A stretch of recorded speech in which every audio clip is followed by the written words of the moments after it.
David, me resulta extraño de tenerte delante cuando estoy acostumbrado a tenerte como referente de práctica meditativa, de maestro, y verte en tu casa, verte en Baraca, en el centro de San Sebastián, y me resulta especialmente agradable. Por lo tanto, tenerte en esta ocasión en mi casa, en la Universidad de Deusto, más aún cuando en tu libro empleas una cita que, permíteme, dice: el gran riesgo del mundo actual, con su múltiple y abrumadora oferta de consumo, es una tristeza individualista que brota del corazón cómodo y avaro, de la búsqueda enfermiza de placeres superficiales, de la conciencia aislada.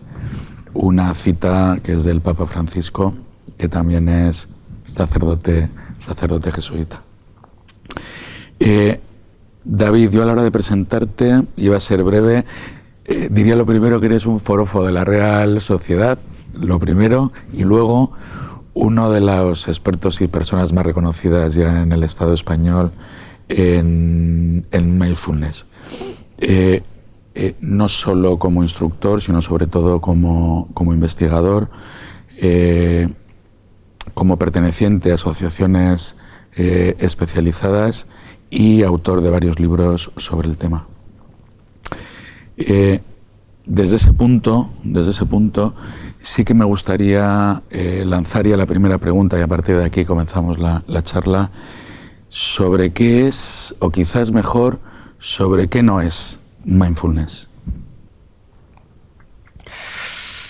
Vamos a empezar por qué es. Lo primero pero antes quiero agradecerte que me hayas invitado. Es un placer estar contigo en esta casa. ¿Qué es mindfulness? Mindfulness realmente hoy en día hay un problema de definición en la sociedad respecto a mindfulness, pues porque tú vas a una librería y no hay más que libros sobre mindfulness, porque vas por la calle y ves carteles sobre mindfulness.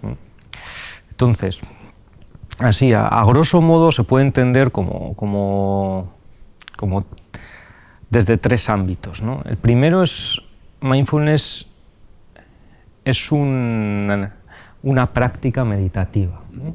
Es una práctica meditativa con un origen claro en las tradiciones contemplativas budistas, ¿no?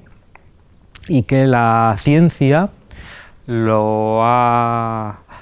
alguna manera las ha integrado en estrategias de intervención para poder utilizar en sociedades posmodernas como la nuestra. Una segunda perspectiva de mindfulness es un estado de la mente. Es decir, nosotros podemos estar mindful o no. O, utilizando palabras en castellano, puedes estar funcionando en atención plena o puedes estar funcionando en piloto automático, ¿no?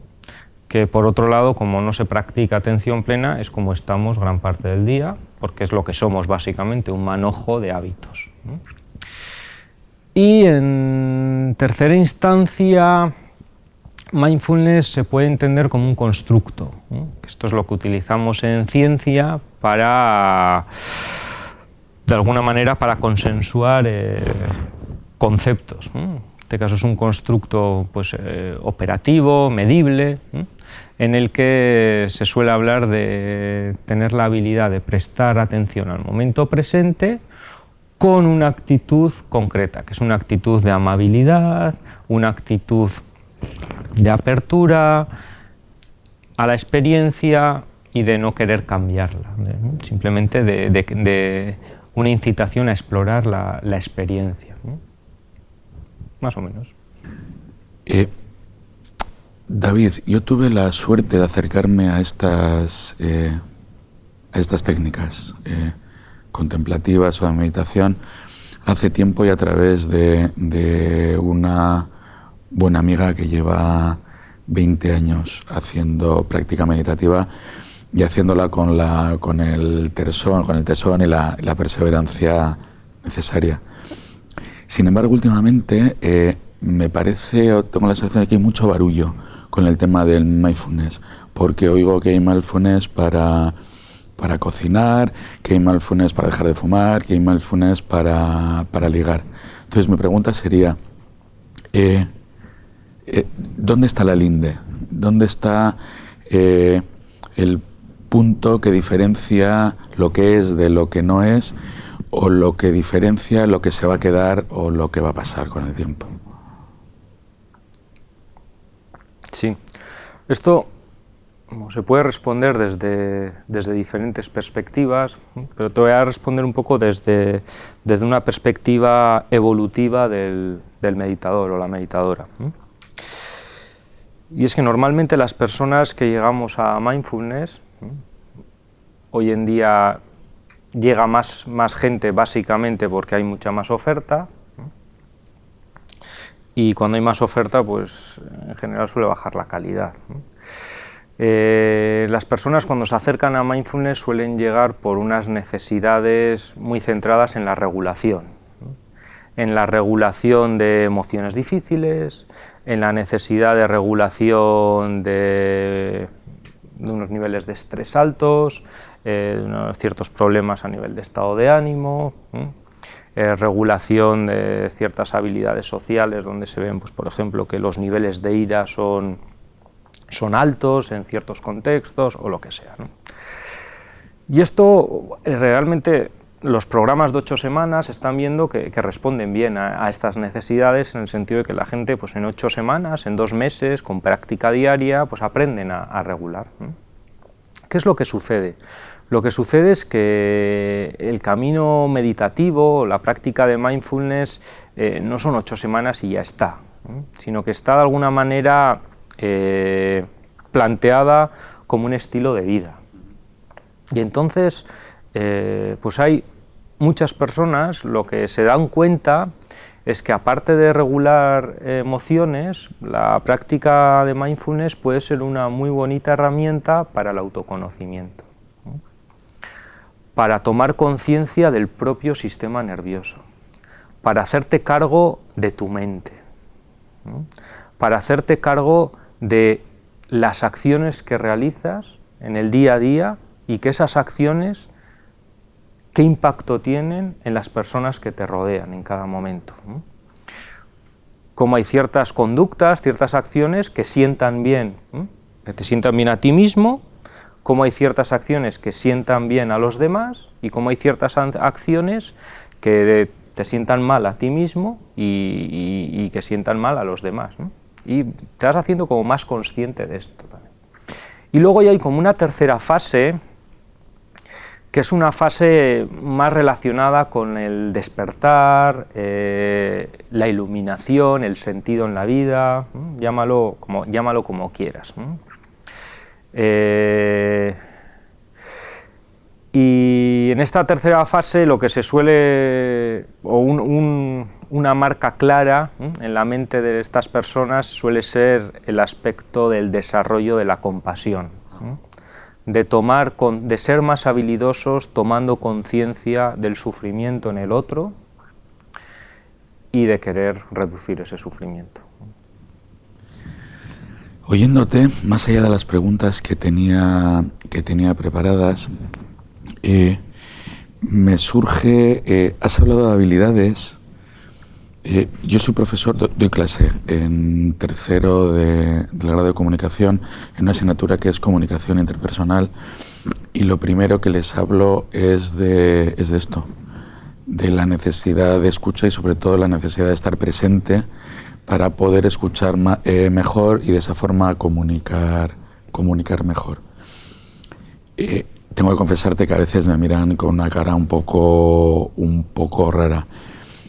¿Qué relación, viniendo quizás de un experto porque van a ver este vídeo, qué relación tiene la presencia, el vivir ahora, el momento presente, con una comunicación interpersonal? Ya. Hombre, yo también soy profesor, ¿no? Incluso soy profesor de profesores, y entonces es un elemento clave. La atención plena te ofrece muchas habilidades, ¿no?, a la hora de comunicarte. Una de ellas, como docente, luego hablamos como alumnos, ¿no?, pero como docente es esta habilidad concreta para percibir el inconsciente colectivo que hay en el aula, ¿no? Es una pasada como hay profesores que van a clase y no tienen la habilidad de tomar conciencia de que un porcentaje muy alto de su alumnado está completamente aburrido, ¿no?, con el impacto que esto supone a nivel de motivación académica, a nivel de rendimiento académico, cómo el proceso de enseñanza-aprendizaje también pues, se resiente, etc., ¿no? Si tú tomas conciencia de esto, ¿no?, que es lo que si hay una toma de conciencia de este proceso, de pues, que el alumnado está aburrido, ¿no?, normalmente se suelen llevar a cabo algunas acciones para cambiar esto, ¿no? Y entre otras puede ser simplemente el de chequear, ¿no?, el decir, ¿me podéis decir cuántos de ustedes en una escala de 0 a 10, cuántos de vosotros estáis aburridos? ¿Qué nivel de aburrimiento tenéis, ¿no? Y eso probablemente te sirva para chequear.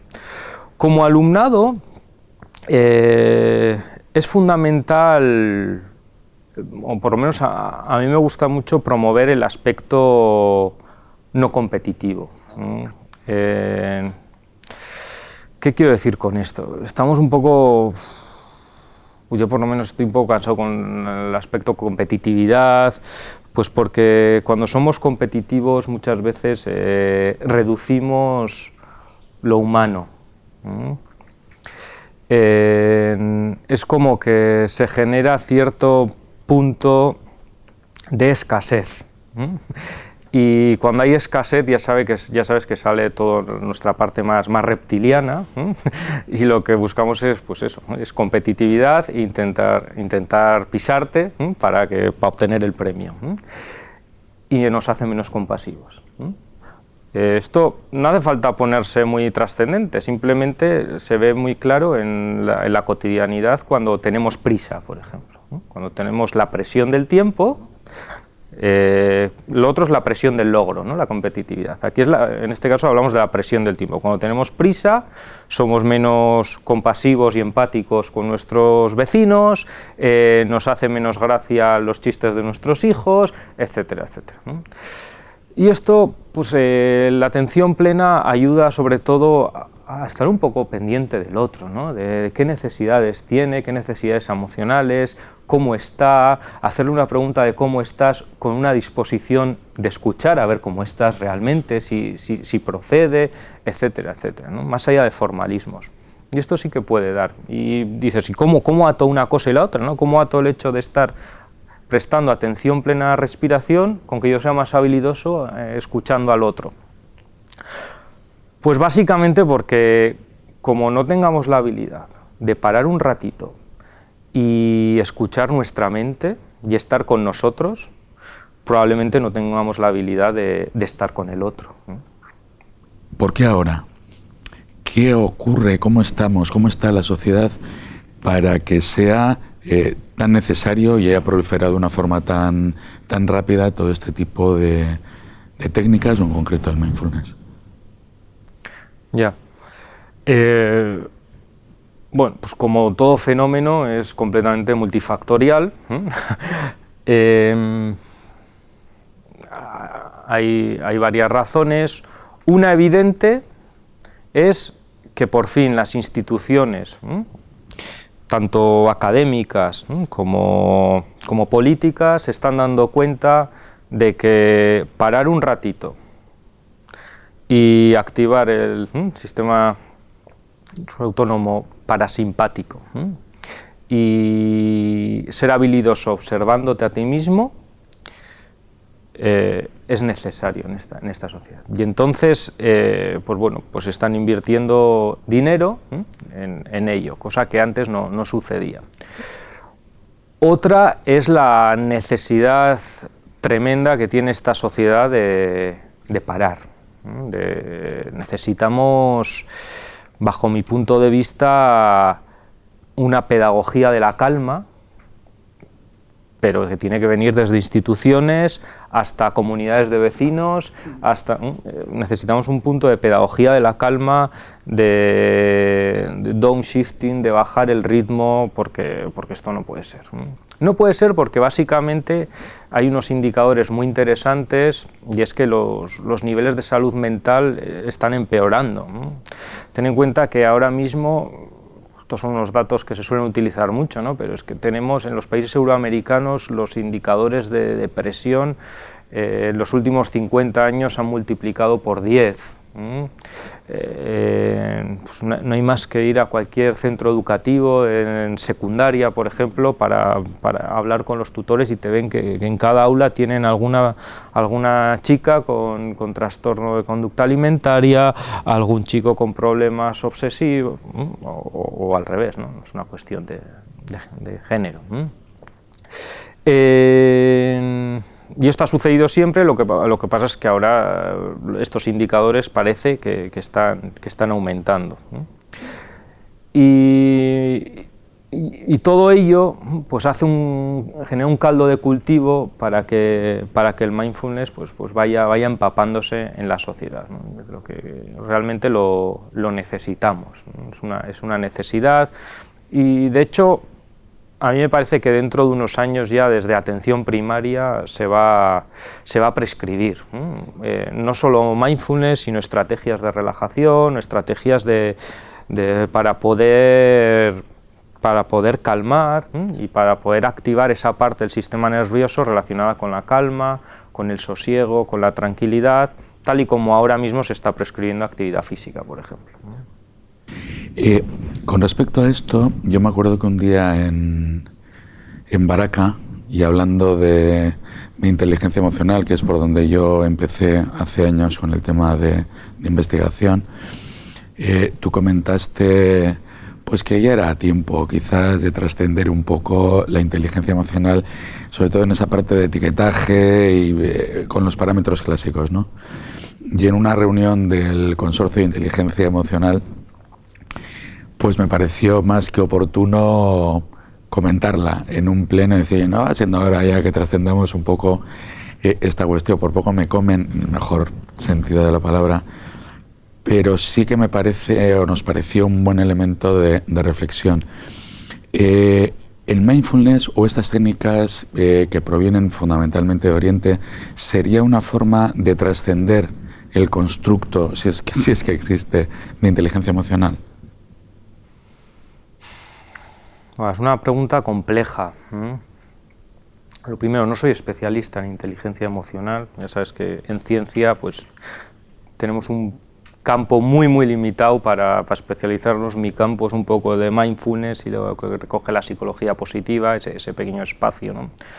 Entonces, pues tampoco me quiero meter mucho en ello.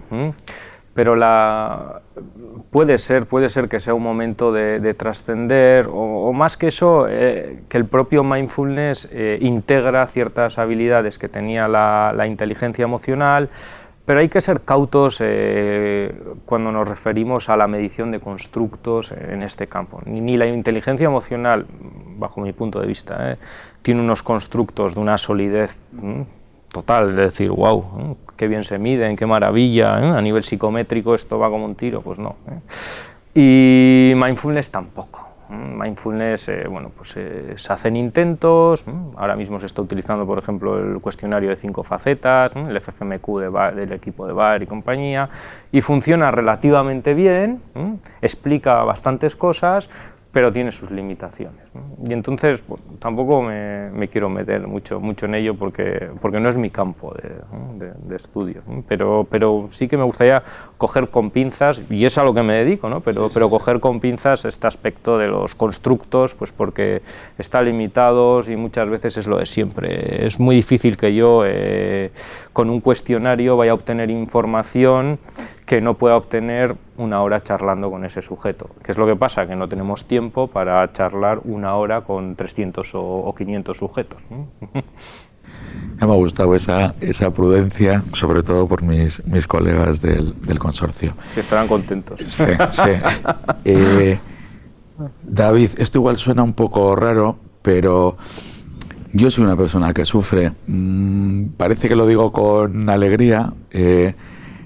Por lo menos ya no lo digo con una gran culpa, sino con una observación.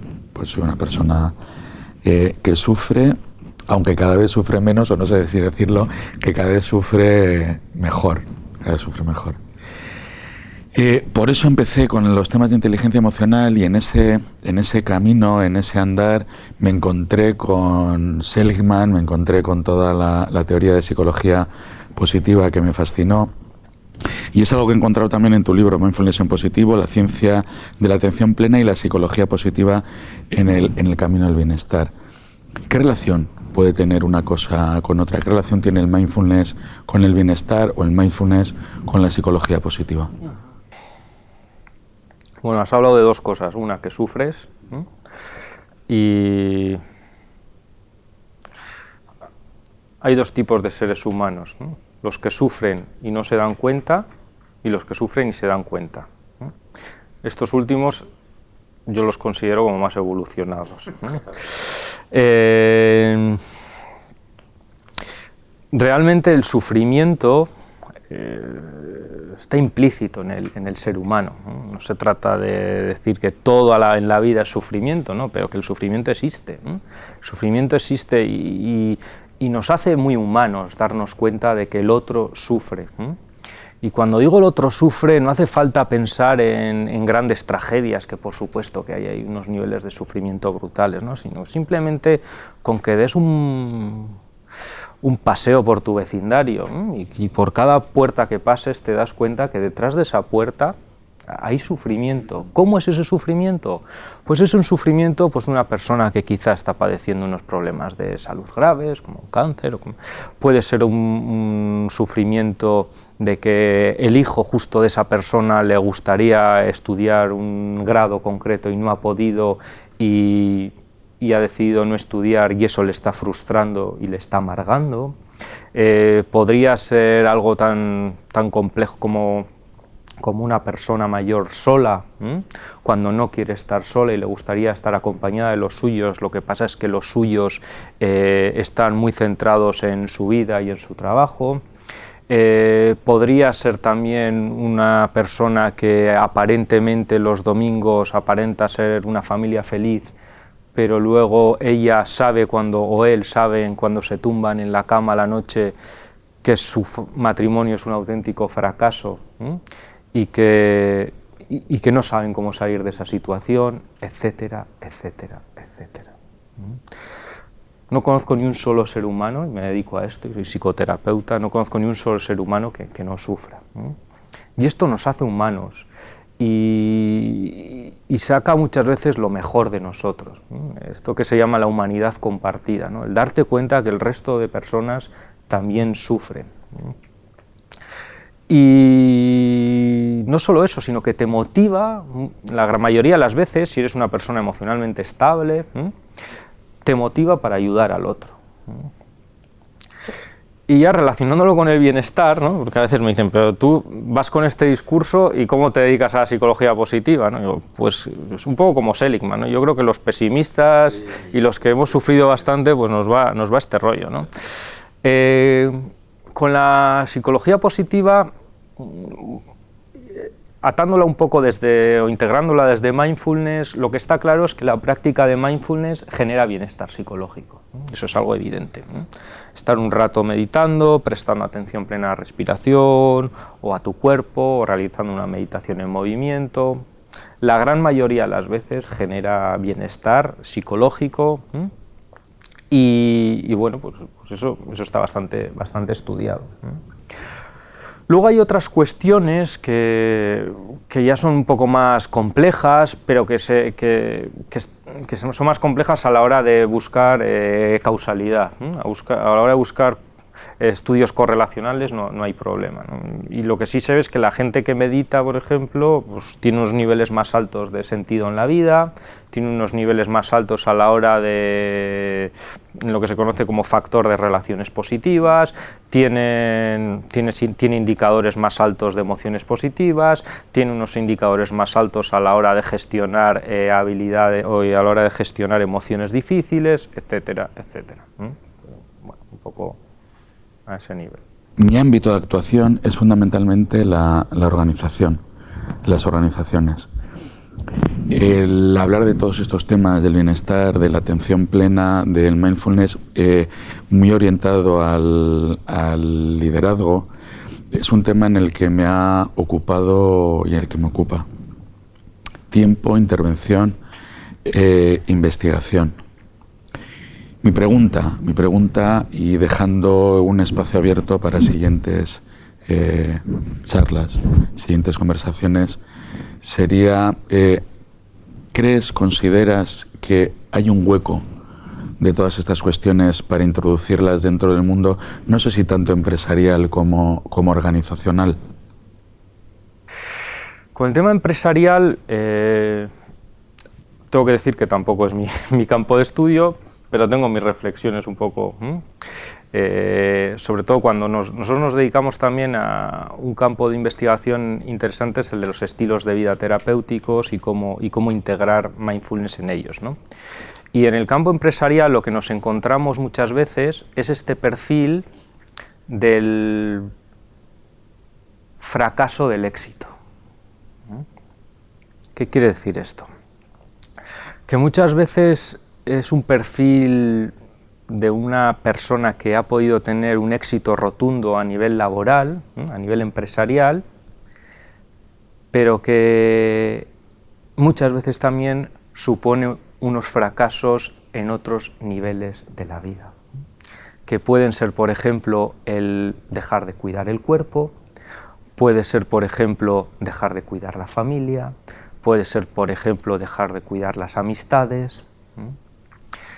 Y el buscar ese prestigio social, que puede ser adictivo, pues la mayoría de las veces no merece la pena, porque detrás de eso hay un gran vacío. Para esto se suele utilizar, se dice que el algodón no engaña, ¿no? Una prueba de algodón muy buena es la prueba del lecho de muerte.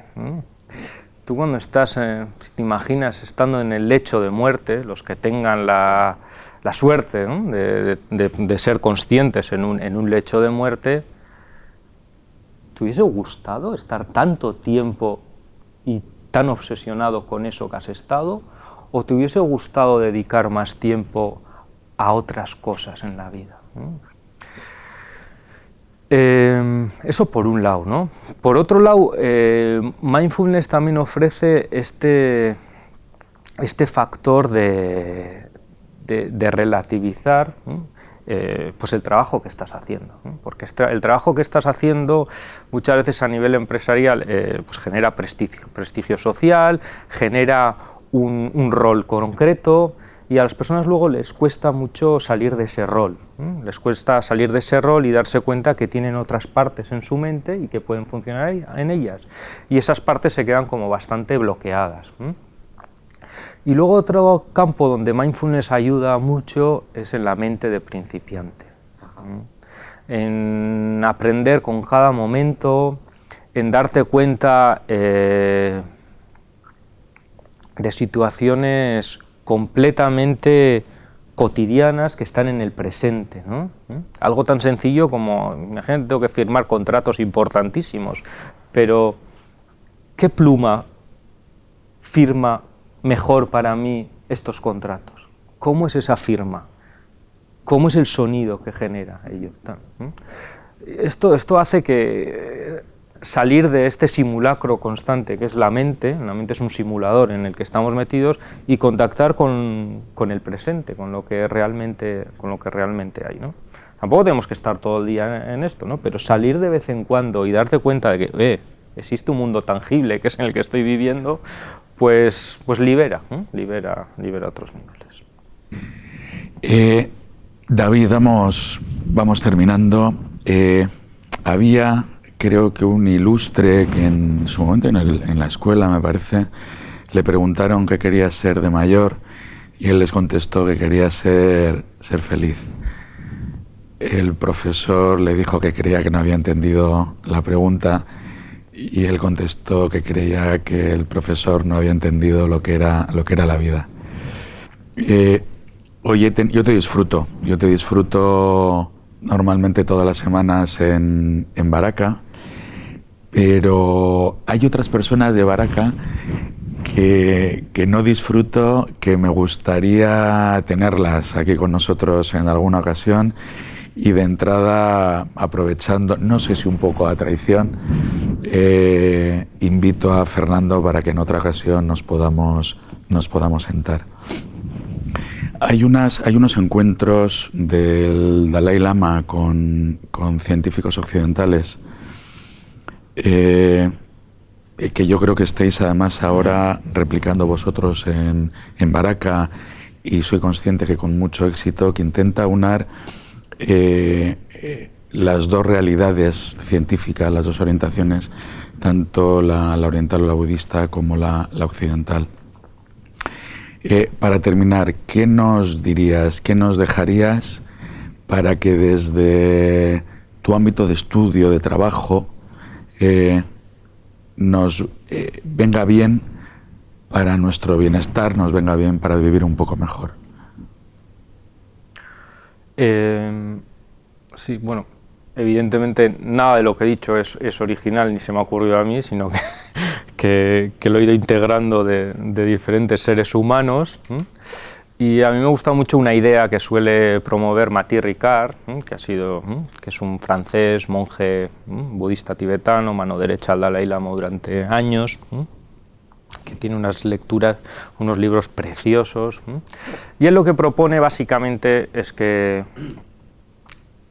propone lo que está viendo la psicología positiva, ¿no?, en los estudios, ¿no?, que estamos realizando, y es que la felicidad solitaria, la felicidad de un solo sujeto, que por otro lado es lo que compulsivamente estamos buscando,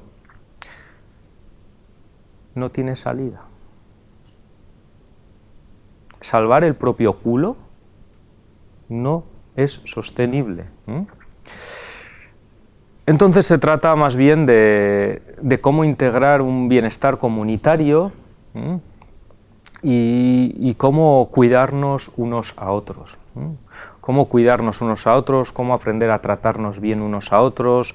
Eso es lo que realmente nos va a hacer vivir a gusto, nos va a generar felicidad, nos va a hacer que vivamos cómodos y vivamos en un mundo pues donde los niveles de compasión y de amabilidad sean mayores.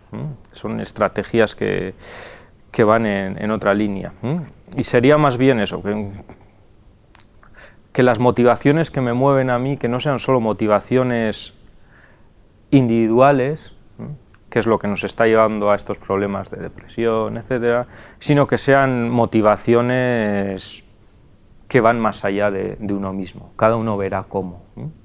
Pues un alumno puede hacer, bueno, voy a hacer este esfuerzo por mi perra, ¿no? Me levanto a las 8 de la mañana y lo hago por ella, ¿no? O voy a hacer este esfuerzo porque este profesor, bueno, veo que está haciendo un esfuerzo a la hora de enseñarme de determinada manera y lo recojo y me apetece responderle a ello, ¿no? Y esto transforma, ¿no? Transforma, el estar un poco pendiente del resto, ¿no? Yo a ti te veo ya en la próxima Sangha, y mientras tanto sí que me gustaría despedir esta conversación con algo que también aprendí de ti, que utilizo mucho, y es desearme, desearnos y desearles a todos que ojalá estén seguros, que ojalá estemos sanos, que ojalá estemos tranquilos y que ojalá a todos y a todas nos vaya bien en la vida. Muchas gracias, David, y hasta la próxima con Fernando en esta ocasión, ¿eh? Muchas gracias. Muchas gracias, Rogelio.